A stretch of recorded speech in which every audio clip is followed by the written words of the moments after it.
இல்லங்க. Internal memory external memory மட்டும் அடிச்சானா யார் இது இல்லைன்னு சொன்னது? இன்டர்னல் எக்ஸ்டர்னல் கேள்விப்பட்டிருப்பீங்களே, கண்டிப்பா கேள்விப்பட்டிருப்பீங்க. இந்த சிஎஸ்எஸ் ரிலேட்டடா கேட்கல, பொதுவாகவே சொல்றேன்.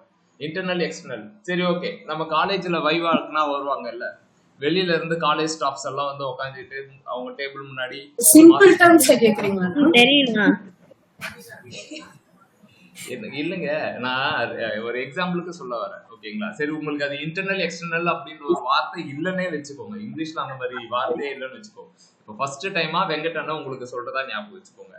இன்டர்னல் எக்ஸ்டர்னல் அப்படின்னா என்ன அப்படின்னா, எக்ஸ்டர்னல் அப்படின்னா என்னன்னா, நம்ம காலேஜ் ஒன்று இருக்கும். ஓகேங்களா? அந்த டைம்ல என்ன பண்ணுவாங்க அப்படின்னா, உங்களுக்கு ப்ராக்டிக்கல் எக்ஸாம் டைம்ல அங்க இருக்கிற காலேஜோட ஸ்டாஃபே உங்களுக்கு மார்க் போட மாட்டாங்க. என்ன செய்வாங்க அப்படின்னா, கவர்மெண்டோட ரூல், வெளி காலேஜ்ல இருந்து ஒரு ஆளை கூட்டு வந்து அவருக்கு முன்னாடி சேர் முன்னாடி பப்ஸ் மாசா பாட்டில் இதெல்லாம் வச்சு எங்க பசங்க எப்படி பண்றாங்க பாருங்க அப்படின்ற மாதிரி சொல்லிட்டு அவர் அதை கொடுத்தோன்னே அவர் ஓகே அப்படின்ற மாதிரி எல்லாருக்குமே ஒரு 2-3 கேள்வி கேட்டு விட்டுருவாரு. அப்ப எக்ஸ்டர்னல் அப்படின்றது என்ன அப்படின்னா, வெளியில இருந்து ஒரு ஸ்டாஃபை கூப்பிட்டு வந்து வேலிடேட் பண்ணுவாங்க. கரெக்டா? இது எக்ஸ்டர்னல். அப்போ உள்ளுக்குள்ளாரே பண்றது என்ன அப்படின்னா, சும்மா நம்ம காலேஜுக்குள்ளாரே ஒரு லோக்கல் எக்ஸாம் வைப்பாங்கல்ல, மாடல் எக்ஸாம் வைப்பாங்கல்ல, அது வந்து பாத்தீங்கன்னா இன்டர்னல். ஓகே, அதுக்கு வந்து எக்ஸ்டர்னல் ஸ்டாஃப் வேணுமான்னு கேட்டா தேவையில்லை. ஏன்னா மாடல் எக்ஸாம் தானே, அந்த யூனிட் இவங்களுக்கு நல்லா புரிஞ்சிச்சா புரியலையா அப்படின்றதுக்காக இன்டர்னல் ஸ்டாஃபை யார் அந்த சப்ஜெக்டை எடுக்கிறாங்களோ அந்த ஸ்டாஃபே என்ன பண்ணுவாங்க அப்படின்னா மானிட்டர் பண்ணுவாங்க. கரெக்டா எழுதுறியா இல்லையா அப்படின்னு சொல்லிட்டு. அப்ப இன்டர்னல் அப்படின்னா என்ன அப்படின்னா உள்ளுக்குள்ள. ஓகேங்களா? எக்ஸ்டர்னல் அப்படின்னா என்னன்னா வெளியில இருந்து எடுத்துட்டு வர்றது. ஓகே, இது எதுக்கு நான் இப்ப எடுத்துட்டு வரோம், இந்த ஸ்டாஃப்னா நமக்கு தேவையானா அது சிஎஸ்எஸ்க்கு கொஞ்சம் ரிலவெண்டா இருக்கும். அடுத்தது நம்ம அதை பத்தி தான் பேசணும். ஸோ சிஎஸ்எஸ் ஹெச்டிஎம்எல்ல 3 விதமா ஆட் பண்ணலாம் அப்படின்னு பேசிடணும். ஓகேவா? ஃபர்ஸ்ட் ஒன்னு இன்லைன். ஓகேங்களா? அந்த இன்லைன் அப்படின்றது டைரக்டா ஹெச்டிஎம்எல் டேகுக்கு போய் எழுதுறது அப்படின்னு சொல்லியாச்சு. ஓகேவா? இப்ப எக்ஸ்டர்னல் என்ன இருக்கு, இன்டர்னல் ஒன்று இருக்கு. ஆனா இதெல்லாம் எப்படி எழுதுறது அப்படின்ற மாதிரி ஒரு கன்ஃபியூஷன் இருக்கும். ஓகேவா? நேற்று நம்ம ப்ராப்பர்ட்டி வந்து ஒரு 6-7 கிட்ட பார்த்துருப்போம். எக்ஸாம்பிள், இப்போ இந்த ரெட் கலர்ல தக தக தகன்னு எரியுது.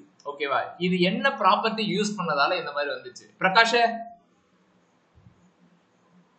இது என்ன சிஎஸ்எஸ் ப்ராப்பர்ட்டி யூஸ் பண்ணதால எனக்கு இது கலர் மாறுச்சு?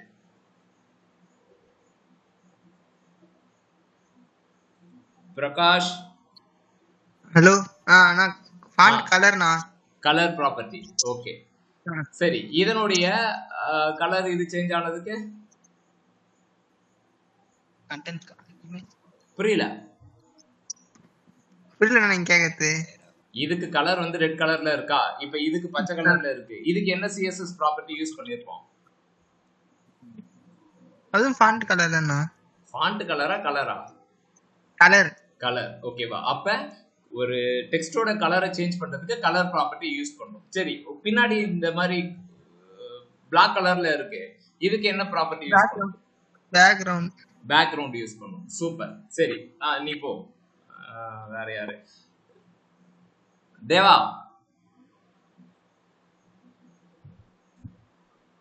தேவா பதில் பேசு. கொலகாரனாக்காத என்ன இருக்கானா இல்லையடாவா? மியூட் போடு. பக்கத்துல இன்னொரு போன் வச்சுட்டு தபாய்ப்பான்னு நினைக்கிறேன். ஓகேங்க, இந்த கண்டென்ட் வந்து இந்த இடத்துக்கு வந்து நிக்குது இல்ல, சோ இதுக்கு என்ன ப்ராப்பர்ட்டி யூஸ் பண்ணும்? யாரா சொல்லுங்க பாப்போம். Align center. Text align. ஓகேவா? இந்த டெக்ஸ்ட் அலைன் பண்ணியிருக்கேன். ஓகேங்களா? சோ அதனால நமக்கு இது வந்திருக்கு. சோ டிஃபால்ட்டா இந்த பேராகிராஃப் உடைய ஃபாண்ட் சைஸ் பாத்தீங்கன்னா சின்னதா இருந்திருக்கும். நம்ம என்ன பண்ணோம் அப்படின்னா ஃபாண்ட் சைஸ் அப்படின்றத போட்டு இதனுடைய ஃபாண்ட் சைஸை இன்க்ரீஸ் பண்ணிருக்கோம். ஓகேவா? இன்னும் இதுலயே ஃபாண்ட் ஸ்டைலு, ஃபாண்ட் ஃபேமிலி, இதனுடைய ஃபாண்ட் ஃபேமிலியும் நம்ம சேஞ்ச் பண்ணோம். ஓகேங்களா? இது எல்லாமே சிஎஸ்எஸ் வச்சு இன்லைன்ல நம்ம எழுதுறது. ஓகேவா? இப்ப நான் என்ன செய்ய போறேன் அப்படின்னா இன்டர்னல்ல எப்படி எழுதலாம் அப்படின்றத நான் சொல்றேன். இப்ப இந்த இடத்துக்கு வந்தாச்சு.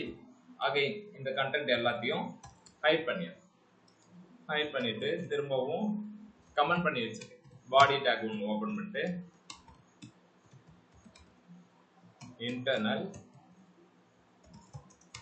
சிஎஸ்எஸ் அப்படின்னு ஒன்று போட்டு பேராகிராஃப்.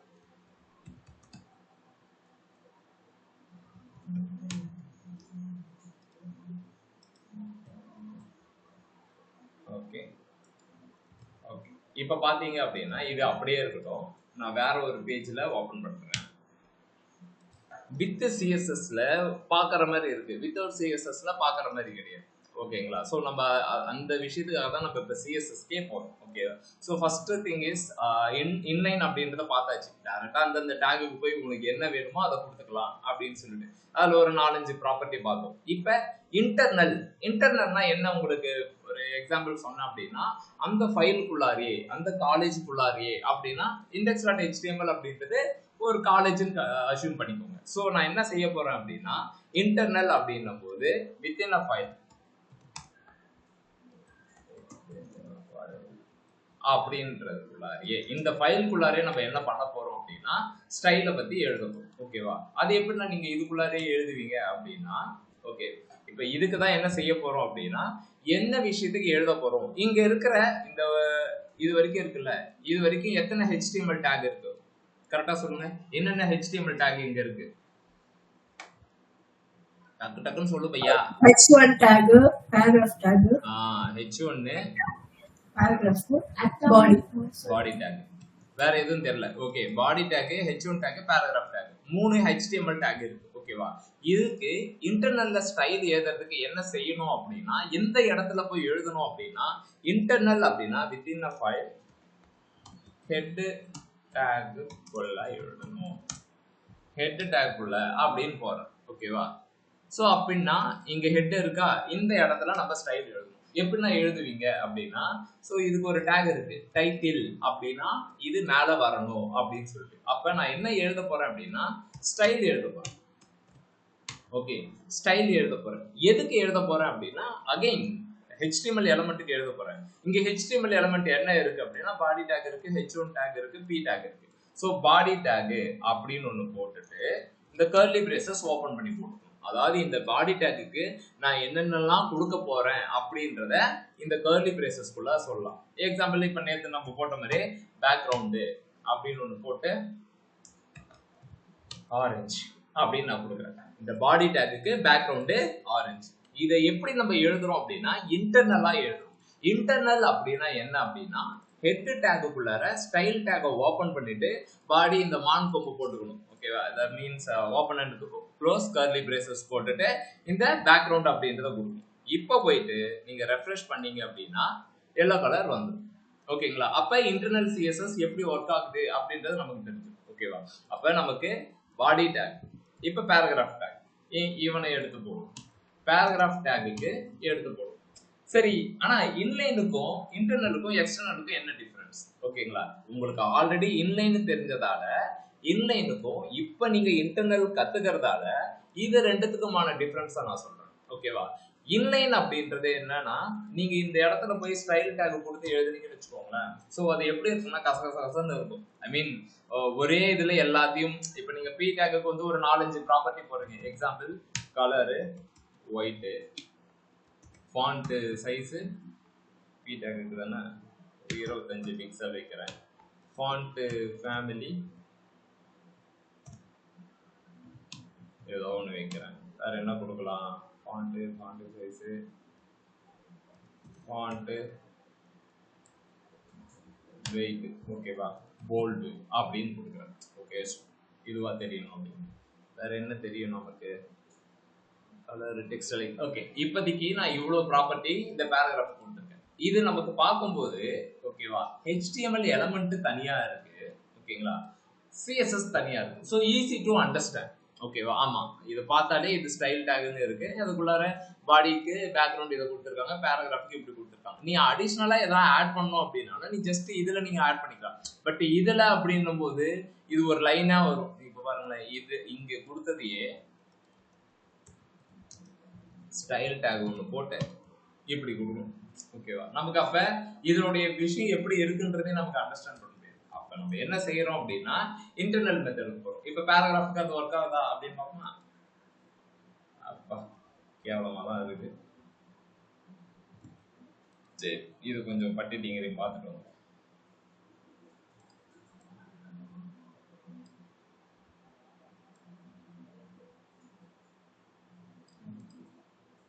ஓகே, இந்த கலரை நல்லா தான் சூஸ் பண்ணி இங்க வச்சுக்கிறேன்.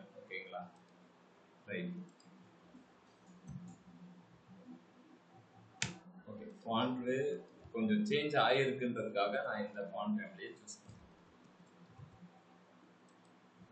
இப்ப நமக்கு என்ன நடக்குது அப்படின்னா, இங்க எல்லா விஷயத்தையுமே இத இன்னொரு டெக்னிக்கல் டேர்ம்ல என்ன சொல்லுவாங்க அப்படின்னா ஆப்ஜெக்ட் அப்படின்னு சொல்லுவாங்க. ஓகே, இந்த கர்லி பிரேசஸ் ஆப்ஜெக்ட்னு சொல்லுவாங்க. ஓகே, இப்போ பாடி டேக்குக்கு எனக்கு என்ன வேணுமோ அதை நான் இங்க கொடுத்துப்பேன், பேராகிராஃபுக்கு என்ன வேணுமோ அதை நான் கொடுத்துப்பேன். ஓகேங்களா? ஸோ நம்மளுடைய விஷயம் சிம்பிளா முடிஞ்சு போச்சு. சரி, இன்னுமே கொஞ்சம் அதிகமா கண்டென்ட் கொடுப்போம்.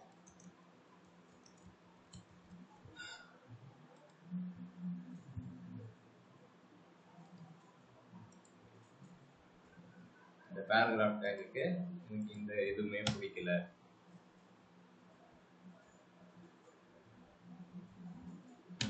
இந்த டேக் தான் இந்த ஃபாண்ட் ஃபேமிலியே எனக்கு ஓகே அப்படின்னு சொல்லிட்டு நான் அந்த ஃபாண்ட் ஃபேமிலியை செட் பண்ணிக்கிறேன். இப்போ இது ஓகே ஆயிடுச்சு. சரிங்க, இப்போ இன்டர்னல் சிஎஸ்எஸ் அப்படின்னு இருக்கு. ஓகேங்களா? இப்போ நம்ம இந்த விஷயத்தையும் நேற்று என்ன பார்த்தோமோ அதே விஷயம். சரிங்களா? சரி, இதுல இன்னும் எக்ஸ்ட்ரா என்ன பண்ணலாம் அப்படின்னா இந்த டெக்ஸ்ட் எல்லாம் இருக்கு. ஓகேங்களா? இப்போ நிறைய கண்டென்ட் இருக்கிற இடமா வச்சுக்கோங்களேன். இப்போ இதை நிறையவே கண்டென்ட் எடுத்து போடுறேன்.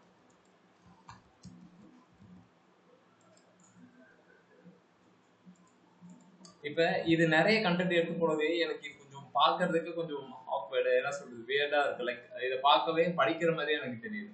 அப்ப இது என்ன செய்யலாம் அப்படின்னா, இந்த ஒரு லைனுக்கும் இந்த லைனுக்கும் இன்னும் கொஞ்சம் கேப் இருந்தா நல்லா இருக்கும். ஓகேங்களா? அதே மாதிரி எழுத்தெல்லாம் ஒட்டிட்டு இருக்கிற மாதிரி இருக்கு. ஸோ இதனுடைய விஷயத்த நான் சேஞ்ச் பண்ணோம் அப்படின்னா நம்மளால பண்ண முடியுமா? ஆனா ஒரு லைனுக்கும் இன்னொரு லைனுக்கு என்னென்ன போய் அளவுகளை வைக்க முடியும்னா இருக்கு. ஓகேவா? இதுக்கு பேர் என்ன அப்படின்னா லைன் ஹைட் அப்படின்னு சொல்லுவாங்க. இது எங்க மேக்ஸிமம் யூஸ் பண்ணுவீங்க அப்படின்னா நிறைய கண்டென்ட் இருக்கிற இடத்துல லைன் ஹைட் அப்படின்றது யூஸ் பண்ணுவாங்க. அதாவது இந்த லைனுக்கும் அடுத்து வர லைனுக்கும் எவ்வளவு கேப் இருக்கணும் அப்படின்றத நம்மளால மெஷர் பண்ண முடியும். ஓகேவா? அதுக்கு இப்ப நம்ம யூஸ் பண்ணக்கூடிய ஒரு சிஎஸ்எஸ் தான் பேராகிராஃப் டேக்ல. நீ போய் இந்த இடத்துக்கு போயிட்டு லைன் ஹைட் கொடுக்கணும், ஏன்னா அது இருக்கிறதே ஒன்னே ஒண்ணுதான். அது கீழே வரணும் அப்படின்றதுக்கெல்லாம் நீங்க லைன் ஹைட் கொடுக்க தேவை. ஸோ லைன் ஹைட் அப்படின்றத கொடுக்கலாம். இப்போ நான் ஒரு 1px அப்படின்னு கொடுக்குறேன். 1pxனா என்னன்னா இது அப்படின்னா கொஞ்சம் கொஞ்சமா இன்க்ரீஸ் பண்ணேன். எது உனக்கு கம்ஃபர்டபுளா இருக்கு, யூசர் இதை பார்த்தா படிக்கலாம் அப்படின்ற மாதிரி இருக்கோ அதோட நிறுத்திக்கும். இப்போ 40 அப்படின்றது கொடுத்துருக்கேன். இப்போ இந்த விண்டோ இருக்குல்ல, இன்ஸ்பெக்ட் விண்டோ, நீங்க அதை எந்த சைடு வேணாலும் மூவ் பண்ணிக்கலாம். இதோ பாருங்க, இது டிஃபால்ட்டா இந்த இது மேல இருக்கும் கீழே இருக்கும் அப்படின்னு. இது பாத்தீங்க அப்படின்னா லெஃப்ட் ரைட்டா மாறும், இப்படி மாறும். ஓகேவா? ஸோ இப்போ அகைன் எனக்கு கீழே தான் வேணும் அப்படின்னா இந்த செட்டிங்ஸ் ஐக்கானை இப்படி கிளிக் பண்ணீங்க அப்படின்னா கீழே. எதுக்கு நான் இதை மாத்தி மாத்தி பண்ணிட்டு இருக்கீங்கன்னா கொஞ்சம் கன்வீனியன்ட்டா இருக்கணும் அப்படின்னா. இப்போ எனக்கு கண்டென்ட் தெரியணும், நான் பண்ண சிஎஸ்எஸ் சேஞ்சால தான் ஏதாவது வந்திருக்கா அப்படின்னு பார்க்க போறேன். லைன் ஹைட்டை பாருங்க, இது கொஞ்சம் டிஃப்ரெண்டா இருக்கு, இது கொஞ்சம் ரொம்ப நல்லா இருக்கான்னு தெரியாது, பட் ஆனா சம்திங் ஏதோ இருக்கு. ஓகேங்களா? அப்ப நம்ம இது என்ன செய்யறோம் அப்படின்னா லைன் ஹைட் அப்படின்ற ஒரு சிஎஸ்எஸ் ப்ராப்பர்ட்டி ஆட் பண்ணும். ஓகேங்களா? இது பண்ண உடனே எனக்கு இது வந்துச்சு. ஓகே, நெக்ஸ்ட் இப்போ இந்த இன்டர்னல் சிஎஸ்எஸ் அப்படின்னு இருக்கு, இது ஹெட்டிங். ஓகேங்களா? இதை நான் இன்னும் தெளிவா அதுதான் ஹெட்டிங் அப்படின்றத சொல்ல போறேன். ஹெட்டுக்கு நம்ம எதுவும் சிஎஸ்எஸ் யூஸ் பண்ணலையா? சரி, முதல்ல லைன் ஹைட்டு, இதுல எவ்வளவு கொடுத்தேன்? லைன் ஹைட்டு 30 பிக்சலா 40 பிக்சல் கொடுத்துருக்கேன். ஓகேங்களா? பிக்சல் அப்படின்றது ஒரு வேரியேஷன்ஸ், நீங்க எவ்வளவு இதுக்கு காட்டுறீங்க அப்படின்னு. இப்போ H1 டேகுக்கு நம்ம எழுதணும். இங்க போயிட்டு கிளிக் பண்ணிட்டு கலர் ஒயிட். ஓகேங்களா? நெக்ஸ்ட் ஃபாண்டோட சைஸ் 18 பிக்சல். பாத்தீங்கன்னா குட்டியா இருக்கு. ஸோ நான் ஒன்னொன்னா இன்க்ரீஸ் பண்றதுக்கு அப் ஏரோவை அழுத்துறேன். 100 வரணும் அப்படின்னா கண்ட்ரோலை ப்ரெஸ் பண்ணிக்கிட்டு அப் ஏரோ அழுத்தணும். இல்லை நான் 10 வேணும் அப்படின்னா ஷிஃப்ட் ப்ரெஸ் பண்ணிக்கிட்டு அப் ஏரோ அழுத்தினீங்கன்னா உங்களுக்கு அதுவும். ஓகேங்களா? ஷிஃப்ட் ப்ரெஸ் பண்ணிக்கிட்டு அப் ஏரோ அழுத்தினீங்கன்னா 10 இன்க்ரீஸ் ஆகும். டிக்ரீஸ் ஆகிறதுக்கு டவுன் சிம்பிளா கிளிக் பண்ணும். ஓகேவா? 40 பிக்சல் இஸ் ஃபைன். இப்போ நெக்ஸ்ட் இதை நான் டெக்ஸ்ட் அலைன் பண்றேன், சென்டர் வச்சுக்கிறேன். ஓகேங்களா? இன்னொன்னு என்ன அப்படின்னா இங்க இருக்கக்கூடிய சிஎஸ்எஸ் அப்படின்றது கேபிட்டலைஸ்ட்ல இருக்கு. இது பாத்தீங்கன்னா அப்படி கிடையாது. ஓகேவா? எனக்கு இந்த கண்டென்ட் ஃபுல்லாவே கேபிட்டலைஸ்டா வரணும் அப்படின்னா பண்ண முடியும். ஓகேவா? அதுக்கு பேர் என்ன அப்படின்னா, ஆனா இது போய் இங்க போய் என்னென்ன கொடுத்துக்கிட்டு நீங்க டைரக்டா சிஎஸ்எஸ்லயே பண்ணி HTMLலயே பண்ணிக்கலாமே அப்படின்னா சிஎஸ்எஸ் இருக்கு. ஓகேவா? Upper case. Okay, upper case அப்படின்னு டெக்ஸ்ட் டிரான்ஸ்ஃபார்ம், அதாவது H1 ஆனது எனக்கு ஃபுல்லாவே கேப்ஸா வரணும், பிளாக் லெட்டரா வரணும் அப்படின்னா அப்பர் கேஸ். அதுக்கு என்ன பண்ணணும் அப்படின்னா டெக்ஸ்ட் டிரான்ஸ்ஃபார்ம் ஆகும். இப்ப நம்ம கார், அந்த கார் வந்து மனுஷனா மாறும்ல, அந்த மாதிரி தான் டிரான்ஸ்ஃபார்மேஷன். படம் பார்த்துருக்கீங்களா? கார் மனுஷன மாதிரி டமால் டமால் சண்டை கொடுங்க. அந்த மாதிரி நார்மலா இருக்கிற டெக்ஸ்ட்டை நான் மாற்ற போறேன், டிரான்ஸ்ஃபார்ம் பண்ண போறேன். எப்படி அப்படின்னா அப்பர் கேஸ்க்கு மாற்ற போறேன். இதுல நிறைய இது இருக்கும், உங்களுக்கு எது வேணுமோ. கேபிட்டலைஸ் அப்படின்னா ஃபர்ஸ்ட் லெட்டர் மட்டும் மாறுற மாதிரி, லோயர் கேஸ்னா எல்லாத்தையுமே இது மாத்தி. ஓகேங்களா? ஸோ மேக்ஸிமம் யூஸ் பண்றது இந்த upper case, lower case, capitalize. ஓகேவா? நான் அப்பர் கேஸ் அப்படின்றது சூஸ் பண்றேன். ஸோ ஒரு சில பேர் என்ன சொல்லுவாங்க, யோ அவ்வளோ கஷ்டம் ஏன் பண்ற, இங்கே போய் எழுதிக்கலாம் அப்படின்னா கரெக்ட்.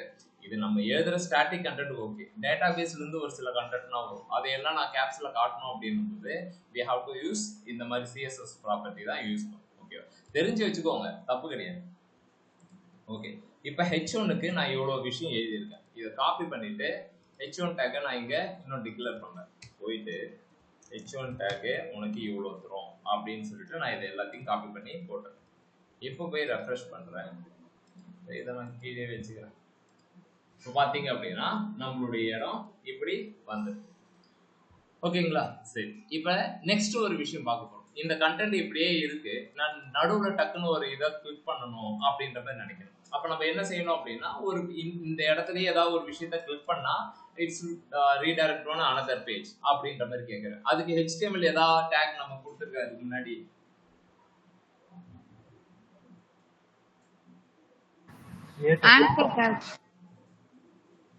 புரியல? ஏ டேக்.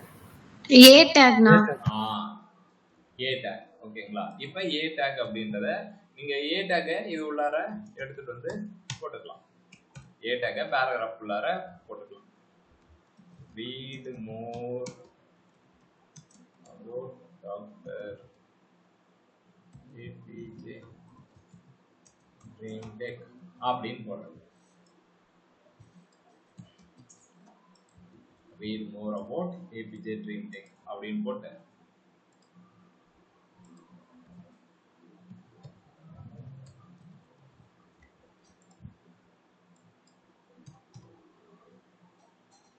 இது போட்டிங்கன்னா இதுதான் நம்ம சைட்டு. பார்த்துருப்பீங்க, இதை பார்த்து தானே ரெஜிஸ்டர் பண்ணியிருக்கீங்க. நான் அந்த சைட் லிங்கை எடுத்துகிட்டு வந்து இங்கே வைக்கிறேன். ஓகே, இப்போ நான் ரெஃப்ரெஷ் பண்ணுறேன். Read more about doctor APJ dream tech. இப்போ நீங்கள் இதை கிளிக் பண்ணீங்க அப்படின்னாலே இது இன்னொரு இடத்துக்கு போகணும். சப்போஸ் இந்த இடத்துக்கே ரீடைரக்ட் ஆகக்கூடாது, ஏன்னா இது எக்ஸ்டர்னல் லிங்க். ஓகேங்களா? இது இன்னொரு இடத்துக்கு ரீடைரக்ட் ஆகும். இன்னொரு இடத்துக்கு ரீடைரக்ட் ஆகணும்னா நம்ம என்ன டேக் கொடுக்கணும்? இங்கே ஏது வச்சிருக்கீங்க? Target blank. ஓகே, பிளாங்க் கொடுத்துட்டா நம்மளுடைய பேஜ் அதை டிஸ்டர்ப் பண்ணாது. போ, வேற இடத்துக்கு போ, என் பேஜ் இங்கே தான் இருக்கு. ஓகேங்களா? ஸோ இது நமக்கு கரெக்டாக வந்துருச்சு. நீங்க கேட்ட இந்த இருக்கு பாருங்க, இந்த டைட்டில் பக்கத்துல வர வைக்கிறது. ஓகேங்களா? இதுக்கு தான் என்ன சொல்லுவாங்க அப்படின்னா, பேஜ் எடுக்கிறேன், இங்க எழுதி இருக்கிற பேஜஸ் எல்லாமே நீங்க எப்படி பார்த்துக்கலாம் அப்படின்னா, Ctrl+U அப்படின்னு கொடுத்துட்டீங்கன்னா சோர்ஸ் கோட் வந்துடும். Ctrl+U அப்படின்னு கொடுக்கணும், வியூ பேஜ் சோர்ஸ்னு வரும். ஓகேங்களா? இருக்கிறது எல்லாத்தையும் எடுத்துக்கலாம். இதுல இந்த லிங்க், இவங்க தான் அந்த டேகை நம்ம வச்சிருக்கோம். லிங்க் hrefல ஃபேவரட் ஐகான், அதே இமேஜ் தான். என்ன, இந்த லிங்க் அப்படின்ற டேகை யூஸ் பண்ணணும். ஓகேங்களா? அதுதான் இப்போ நம்ம வருவோம், வரும்போது அதை பார்த்துக்கலாம். சரிங்க, இப்போ இதை கிளிக் பண்ணா எனக்கு இன்னொரு பேஜ் போயிடுச்சு. இப்போ இதுதான் கதையா அப்படின்னா இது கதை கிடையாது. என்ன அப்படின்னா, இப்போ பேராகிராஃப் டேகோ இல்லை இந்த இன்டர்னல் சிஎஸ்எஸ்ஓ வரும்போது நமக்கு எதுவுமே டிஃப்ரென்ஸ் தெரியல. ஆனா இங்க பாத்தீங்க அப்படின்னா இந்த ஏஹெச்எஃப்க்கு மட்டும் தனியா 2 ஸ்பெஷாலிட்டி இருக்கு. என்னென்னு கரெக்டா கண்டுபிடிங்க பார்ப்போம். இதுக்கும் இதுக்கும் என்ன டிஃபரன்ஸ் இருக்கு? H1க்கும் இதுக்கும் என்ன டிஃபரன்ஸ் தெரியுது உங்களுக்கு? புரியல? அண்டர்லைன். சத்தமா சொல்றா. அண்டர்லைன்னா அண்டர்லைன் இருக்கு. வேற கலர் ப்ளூ கலர். அது நார்மல் டெக்ஸ்ட், இது லிங்க் ப்ரோ. புரியல? அது நார்மல் டெக்ஸ்ட், இது வந்து லிங்க் மாதிரி. சரி, ஓகே. இத பார்த்து ஏதாவது சொல்ல முடியுதான்னு பாருங்க. இன்டர்னல் சிஎஸ்எஸ் ரீட், அது அப்பர் கேஸ். அடிச்சேன்னு வச்சுக்கேன் அப்பர் கேஸ் இப்பதாம்மா கண் முன்னாடி போட்டு வந்தேன். கேப்ஸ்ல இருக்குனால டெக்ஸ்ட் செலக்ட் பண்ணனா டேய் நல்லா இன்ட்ரோ கொடுக்குறா இதுக்கு மேல எப்படா அது தொட்டா இன்னொரு பேஜுக்கு போவாங்க. தெய்வமே கொடுங்க. ஆக ஆன்சர் தெரிஞ்சாலும் சொல்ல மாட்டேன்ற ஒரு குறிக்கோள்ல இருக்கீங்க. ஒண்ணும் கிடையாதுங்க. இந்த இடத்த நான் பாயிண்ட் பண்ணும்போது எனக்கு எதுவும் அந்த கர்சர் வந்து ஸ்பெஷலா எனக்கு இண்டிகேட் ஆகல. இங்க பாருங்க அப்படியே மூக்குலயே குத்திடுவேன். அததான் நான் முதல்ல இருந்து கேட்டிருக்கேன். ஒண்ணு வந்து அண்டர்லைன் வந்து 100% கரெக்ட், அததான் எக்ஸ்பெக்ட் பண்ணேன். இன்னொன்னு இங்க பாருங்க, இதையும் பாத்தீங்க அப்படின்னா அப்ப நமக்கு என்ன தெரியுது அப்படின்னா ஏஹெச்ஆர்எஃப்க்கு வந்து இண்டிகேட் பண்ணுது. இது வந்து முக்கியமான ஒண்ணு, இதை கிளிக் பண்ணீங்கன்னா இன்னொரு இடத்துக்கு போவீங்க அப்படின்னு சொல்லிட்டு. நமக்கு என்ன அப்படின்னா எப்பயுமே இது ஒரு நல்ல விஷயம் இருக்கும். அவங்கிட்ட இருக்கிறது ஏன் என்கிட்ட இல்ல அப்படின்ற மாதிரி இருக்கும். அதாவது H1 டேக்ல இது இல்ல, ஏஹெச்ஆர்எஃப் டேக்ல இருக்கு. H1 வந்து இப்ப கேட்கற மாதிரி வச்சுக்கோங்க. இப்பதான் நீ சிஎஸ்எஸ் வந்துட்டல, எனக்கும் கீழே ஒரு கோடை போடு, எனக்கும் என் மேல கை வச்சா தனியார் பஸ் எல்லாம் எரியணும் அந்த மாதிரி கேட்கும். அதாவது கர்சர் வரணும் அப்படின்னு சொல்லிட்டு. இஸ் தட் பாசிபிள் அப்படின்னா எஸ். ஓகேவா, எல்லாமே சிஎஸ்எஸ் தான். எப்படி அப்படின்னா இதுக்கு பேர் என்ன அப்படின்னா கர்சர்னு சொல்லுவாங்க. ஓகேங்களா.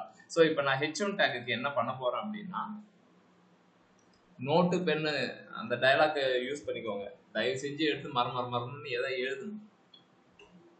இங்க பாத்தீங்களா செல் பிளஸ் சிம்பிள் வருதா, காலம், ஓகே, கான்டெக்ஸ்ட் மெனு காப்பி பண்றதுக்கு. ஓகேங்களா, காப்பி பண்ற மாதிரி வருது. எங்கடா இது கொஞ்சம் நான் வேலை கட்டக்கூடாது.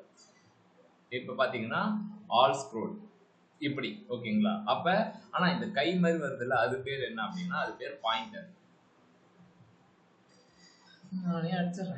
பாயிண்டர் அப்படின்னு சொல்லுவாங்க. இப்ப நான் என்ன செஞ்சிருக்கேன் அப்படின்னா H1க்கு பாயிண்டர் அப்படின்னு கொடுத்துருக்கேன். வந்துருச்சா, இங்கேயும் இருக்கு இங்கேயும் இருக்கு, அதே கடை அதே வாடகை. ஓகே, கர்சர் பாயிண்டர் அப்படின்றது என்ன அப்படின்னா நீ எதுக்கு வேணாலும் வச்சுக்கலாம். ஆனா இது கிளிக் பண்ணுமா அப்படின்னா அது தேவை கிடையாது. ஓகேவா.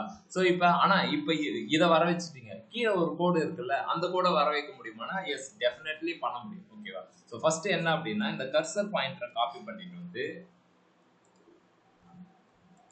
எங்க அவன் இதை எடுத்துன்னு வந்து போடும். ஓகேவா, ஃபர்ஸ்ட் இதை எடுத்துன்னு வந்து போடும். நெக்ஸ்ட் இந்த கீழே ஒரு கோடு வருது இல்ல, இது பேர் என்ன சொல்லுவாங்க அப்படின்னா டெக்ஸ்ட் டெக்கரேட் ஆகி வந்துருக்கு. ஓகேவா, டெக்ஸ்ட் டெக்கரேட் ஆகி வந்துருக்கு. இப்ப நம்ம இந்த இடத்துக்கு அதே மாதிரி பண்ண முடியுமா அப்படின்னா எஸ், பண்ண முடியும். என்ன கொஞ்சம் அது கொஞ்சம் 4-5 ப்ராப்பர்ட்டி இருக்கும். டெக்ஸ்ட் டெக்கரேஷன்,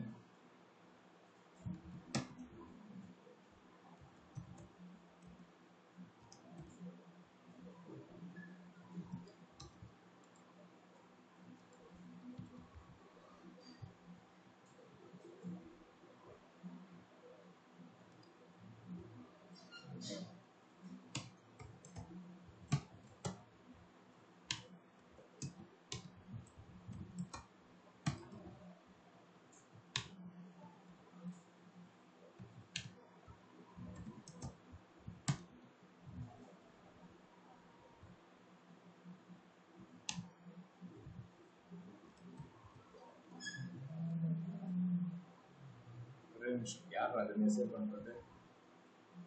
ஏய், நான் மியூட்ல தானே இருக்கேன். இது கால் பண்ணாதீங்கப்பா. நீங்க சப்போஸ் நான் ரிமூவ் பண்ணியிருந்தாலும் இது பண்ணாதீங்க. ஓகேவா, நான் கட் பண்ணி வச்சிருக்கேன். உங்களுக்கு சப்போஸ் வந்திருந்தீங்கன்னா ஓகே, மெசேஜ் மட்டும் பண்ணுறேங்க, நான் போட்டுக்கிறேன். ஓகே, டெக்ஸ்ட் டெக்கரேஷன் இவ்வளோ ஒருத்தரும் நம்ம கொடுக்குறோம்ல. ஸோ இந்த இடத்துல வந்து டெக்ஸ்ட் டெக்கரேஷன் அண்டர்லைன் அப்படின்றத கொடுத்தா இது எல்லாமே வரும். ஓகேவா. ஸோ இது எல்லாத்தையுமே இப்போ நம்ம பார்க்க போறோம்னா இது தேவையே கிடையாது. அண்டர்லைன் அப்படின்றது வருதா, அது மட்டும் நீங்க தெரிஞ்சுக்கோங்க. ஓகேங்களா. இப்போ நம்ம என்ன செய்ய போறோம் அப்படின்னா, எதுக்கு நான் இப்போ நம்ம அதை பத்தி பேசுறோம் அப்படின்னா, இது பேர் என்ன அப்படின்னா கர்சர் பாயிண்டர் அப்படின்றது ஈஸி. ஓகேங்களா. எனக்கு இன்னொன்னு சொல்றேன் என்ன அப்படின்னா ஏஹெச்ஆர்எஃப்க்கு கீழே ஒரு கோடு எப்பயுமே வரும். ஓகேங்களா. இது பெரிய கண்டென்ட் அப்படின்றது கிடையாது. இப்போ பாருங்க, இன்னும் ஒரே ஒரு குட்டி கண்டென்ட் எடுத்துக்கோம். ஃபர்ஸ்ட் எடுத்தோடனே வைக்கிறேன் ஏஹெச்ஆர்எஃப் டம்மி அப்படின்னு வைக்கிறேன். இங்கேயுமே வருது. ஓகேவா. அப்ப இந்த ஃபர்ஸ்ட் இந்த கீழே கோடு வருது இல்ல, இதுக்கு பேர் என்ன அப்படின்னா டெக்ஸ்ட் டெக்கரேஷன் அப்படின்னுவாங்க. டெக்ஸ்ட் என்ன ஆயிட்டு வந்திருக்கு அப்படின்னா டெக்கரேட் ஆகி வந்திருக்கு. எனக்கு இந்த டெக்ஸ்ட் டெக்கரேட் ஆகி வரக்கூடாது அப்படின்றதுக்கு ஈஸி கமெண்ட், அதை இன்னைக்கு பார்ப்போம். பேலன்ஸ் நாளைக்கு பார்ப்போம். ஓகேவா? சரி, இந்த முதல்ல இந்த கமெண்ட் வரக்கூடாது அப்படின்னா என்ன பண்ணணும் அப்படின்னா, இங்க அந்த பேராகிராஃப் இந்த ஏஹெச்எஃப்க்கு போயிட்டு என்ன பண்ணலாம் அப்படின்னா, டெக்ஸ்ட் டெக்கரேஷன் தேவை கிடையாது அப்படின்னு சொல்றதுக்கு நன் அப்படின்னு கொடுக்கும். நன் அப்படின்னா என்ன அப்படின்னா வேணாம், எதுவுமே இல்லை அப்படின்றது தான் அதனுடைய மீன். அப்ப டெக்ஸ்ட் டெக்கரேஷன் வேணும் அப்படின்னா என்ன பண்ணலாம் அப்படின்னா, அகைன் நான் ஒரு 4-5 ப்ராப்பர்ட்டி எதுனால அதை நம்ம நிறுத்தி நிதானமா பொறுமையா பார்க்கலாம். அதுல இப்போ ஒரே ஒரு லைன் மட்டும் வருது இல்ல, அதே மாதிரி டபுள் லைனு, ஓகேங்களா, ஒரு டாட் டாட் டாட்டா வர்றது, அதெல்லாம் வர வைக்கலாம். ஸோ அது கொஞ்சம் ஒரு 10 நிமிஷம் எடுத்துக்கிட்டா நல்லா இருக்கும். ஓகேவா? ஸோ எனக்கு கோடு வேணாம் அப்படின்றதுக்கு நான் என்ன யூஸ் பண்றேன் அப்படின்னா, டெக்ஸ்ட் டெக்கரேஷன் நன். ஓகேங்களா? டிஃபால்ட்டா வர விஷயத்த நான் மாத்தணும். ஓகேங்களா? அதுக்கு நான் என்ன செய்யறேன் அப்படின்னா, இந்த டெக்ஸ்ட் டெக்கரேஷன் நன் அப்படின்றத கொடுக்குறேன். இப்ப பாத்தீங்க அப்படின்னா, இந்த பேராகிராஃபுக்கு நான் ஒரு கண்டென்ட், இந்த பேராகிராஃப் கண்டென்ட்டுக்கு நான் என்ன செஞ்சிருக்கேன் அப்படின்னா, இந்த கலர் கொடுத்துருக்கேன். ஆனா என்னுடைய ஹெச்எஃப்க்கான கண்டென்ட் மட்டும் கம்ப்ளீட்டா மாறுது. ஆனா இப்ப ஏஹெச்எஃப் உடைய கண்டென்ட்டும் நான் கலர் மாத்தணும் அப்படின்னா என்ன பண்ணணும் அப்படின்னா, நீங்க ஏஹெச்எஃப்க்கு டைரக்டா போய் அதுக்கு சிஎஸ்எஸ் எழுதணும். என்ன அப்படின்னா, கலர்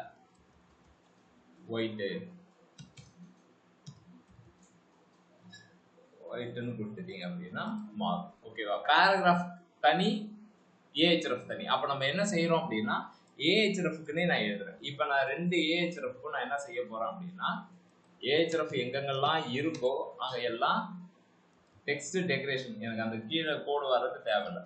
ஓகேங்களா? அப்படின்னு சொல்றேன். இப்ப பாருங்க,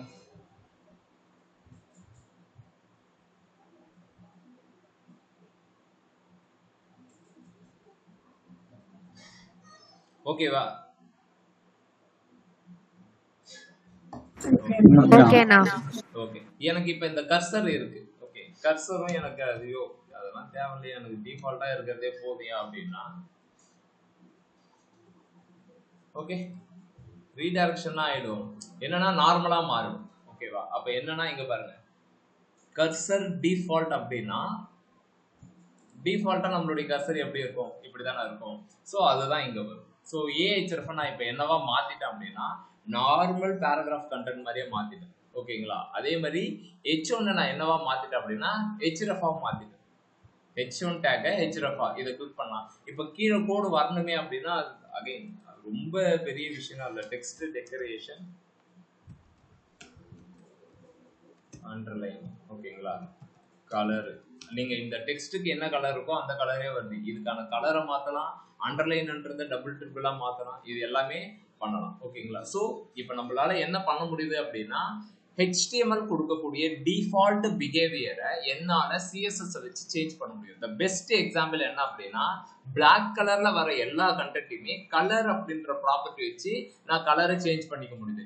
பேக்ரவுண்டு ஒயிட்னு எடுத்துட்டு வரத பேக்ரவுண்ட் அப்படின்ற ஒரு CSS ப்ராப்பர்ட்டி வச்சு என்னால சேஞ்ச் பண்ண முடியுது. ஏஹெச்எஃப்க்கு டிஃபால்ட்டாவே 2 ப்ராப்பர்ட்டி CSS ப்ராப்பர்ட்டி வருது. ஒன்னு வந்து கர்சர், இன்னொன்னு வந்து டெக்ஸ்ட் டெக்கரேஷன். அதையுமே என்னால டிசேபிள் பண்ண முடியுது. ஓகேங்களா? சோ இத டிசேபிள் மட்டும் தான் பண்ண முடியுமா அப்படின்னா, எனக்கு எந்த இடத்துல வேணுமோ அந்த இடத்துல என்னால ஆட் பண்ணிக்கவும் முடியும். ஓகேவா? அந்த எபிலிட்டியை நமக்கு யாரு கொடுக்குறாங்க அப்படின்னா, நமக்கு இந்த CSS கொடுக்குது. இன்னொரு விஷயம் என்ன அப்படின்னா, நிறைய லார்ஜ் அமௌண்ட் ஆஃப் கண்டென்ட் வரும்போது நம்ம என்ன செய்யலாம் அப்படின்னா, படிக்கிறதுக்கு இந்த பெரிய பெரிய நாவல்ஸ் எல்லாம் நீங்க பாத்தீங்கன்னு வச்சுக்கோங்களேன், என்னவா இருக்கும் அப்படின்னா ரொம்ப நீட்டா லைன் ரிட்டனா இருக்கும். அதுக்கு ரீசன் என்ன அப்படின்னா, இந்த லைன் ஹைட் அப்படின்ற ஒரு ப்ராப்பர்ட்டியை நிறைய கண்டென்ட் இருக்கும்போது தான் நீங்க யூஸ் பண்ணணும். இந்த இன்டர்னல் சிஎஸ்எஸ்க்கு நான் யூஸ் பண்ணணுமானா தேவை கிடையாது. ஆனா இப்ப எனக்கு இதுவே ஒட்டிட்டு தானே இருக்கு, இந்த ஐ பக்கத்துல என்ன ஒட்டிட்டு தான் இருக்கு அப்படின்னா, அதை நீங்க சேஞ்ச் பண்ணிக்க முடியும். எப்படின்னா அப்படின்னா, லைன் ஹைட் கொடுக்க கூடாது, லெட்டர் ஸ்பேசிங் அப்படின்னு கொடுக்கணும். Letter spacing 2px. இப்போ நான் மாட்டம் அதிகமா கொடுக்குறேன், இன்டர்நேஷனல் மாதிரி போகுது. ஓகேவா? சோ லெட்டர் ஸ்பேசிங் அப்படின்னு சொல்லிட்டு ஒண்ணு இருக்கு. ஒவ்வொரு லெட்டருக்கும் நான் என்ன செய்யறேன் அப்படின்னா, டிஃபால்ட்டா இப்படி இருக்குது இல்ல அப்படின்னு சொல்லிட்டு, இல்ல நான் ஒரு வார்த்தைக்கும் இன்டர்னல் அண்ட் சிஎஸ்எஸ்க்கும் நான் கேப் பண்ணணும்னா வேர்ட் ஸ்பேசிங் இருக்கும். மேக்ஸிமம் அதை யூஸ் பண்ண மாட்டாங்க. லைன் ஹைட் அப்படின்றது எல்லாருமே ப்ரிஃபர் பண்ணுவாங்க. ஓகேங்களா? லெட்டர் ஸ்பேசிங் அங்கங்க யூஸ் பண்ணுவாங்கன்னு வச்சுக்கோங்களேன், வேர்ட் ஸ்பேசிங்லாம் யூஸ் பண்ண மாட்டாங்க. இங்க பாருங்க. ஓகே, சோ இந்த லெட்டர் ஸ்பேசிங் நீங்க வேணும்னா யூஸ் பண்ணிக்கோங்க. ஓகேங்களா? H1ல இது எல்லாத்தையும் எடுத்து வைக்க, ஒழுங்கு மரியாதா நோட்ல எழுதி வச்சிருக்கவங்க CSS ப்ராப்பர்ட்டி அடுத்த வாரத்துல இருந்து பறக்க விட்டுரும் பார்த்துக்கோ. ஓகேவா? இந்த மாதிரி டீசெண்டானா அதுக்கப்புறம் கொஸ்டின் கேட்டுருக்க மாட்டேன். ஓகே, கரெக்டா அந்த சிஎஸ்எஸ் ப்ராப்பர்ட்டி சொன்னா டான் டான் டான் டான் பதில் சொல்லணும். ஓகேவா? டைம் எடுத்துக்கோ, பட்